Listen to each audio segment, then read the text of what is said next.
YCP అధినేత YS Jagan పై దాడి వార్త నిజం కాదని పులివెందుల డీఎస్పీ వినోద్ కుమార్ రెడ్డి వివరించారు. కడప జిల్లా పులివెందులలో మాజీ ముఖ్యమంత్రి వైఎస్ జగన్మోహన్ రెడ్డి ప్రజా దర్బార్ నిర్వహిస్తున్నారని తెలిపారు. పులివెందులలో ఎటువంటి రాళ్ల దాడి జరగలేదని ఆయన స్పష్టం చేశారు.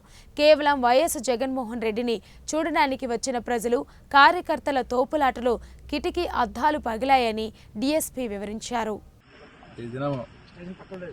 మాజీ ముఖ్యమంత్రి వారు యొక్క విజిట్ పులివెందుల కాన్స్టిట్యున్సీలో ఉన్న క్రమంలో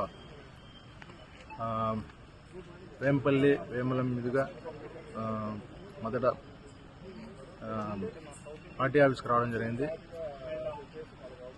అంతకుముందు వచ్చే క్రమంలో ఇక్కడ ఉన్నటువంటి సిబ్బంది అందరినీ కూడా పార్టీ కార్యకర్తల్ని అందరినీ హాల్లో మీటింగ్ హాల్లో వాళ్ళని కూర్చోబెట్టడం జరిగింది.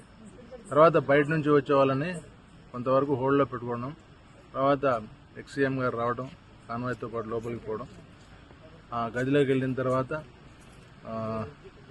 అవి ఆల్ ఫాలోయర్స్ని 1 by 1 లోపలికి పంపమని ఆదేశించడం జరిగింది. ఆ క్రమంలో అన్నీ కూడా 1 by 1 పంపిస్తూ ఉన్నాము. ఆ హాల్లో దాదాపుగా 200 మంది మాత్రమే ఉన్నారు. ఆ 200 మంది కూడా ఒకటే ఎంట్రీ పాయింట్, వాళ్ళంతా కూడా ఒకేసారి గుమిగూడడం జరిగింది. పార్టీ కార్యకర్తలను అడ్డు చెప్పే క్రమంలో మాకు ఎందుకు సార్ మీరు ఇబ్బంది పెడతారు అంటే కొద్దిగా మన వాళ్ళు కూడా రెగ్యులరైజ్ కొద్దిగా లిబరల్గా చేసాం. ఆ క్రమంలో వాళ్ళు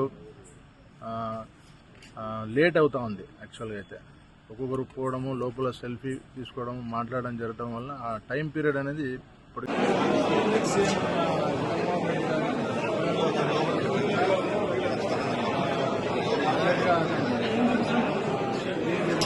పార్టీ ఆఫీస్కి రావడం జరిగింది. పార్టీ ఆఫీస్లో అందరూ కూడా పార్టీ వాళ్ళే దాదాపుగా వాళ్ళను లోపలికి పిలిచే క్రమంలో లోపల గదిలో ఉంటూ బయట నుంచి అందరినీ పంపించడం జరుగుతూ ఉంటుంది. దీనికి 2-3 పార్టీలు అంటే ఎంట్రన్స్లోనూ వాళ్ళు ఒక గుంపుగా వచ్చి మాకు ఆ గుంపులలో కొన్ని రెగ్యులరైజ్ చేస్తూ మనుషులు లోపలికి పంపించడం జరిగింది. ఇక్కడ స్టోన్ పెయింటింగ్ అనేసి అంటా ఉన్నారు. దాని మోస్ట్ ప్రెమిసెస్ ఇక్కడ కార్యకర్తలు తప్ప వేరే బయట నుంచి వచ్చే ఆస్కారం లేదు.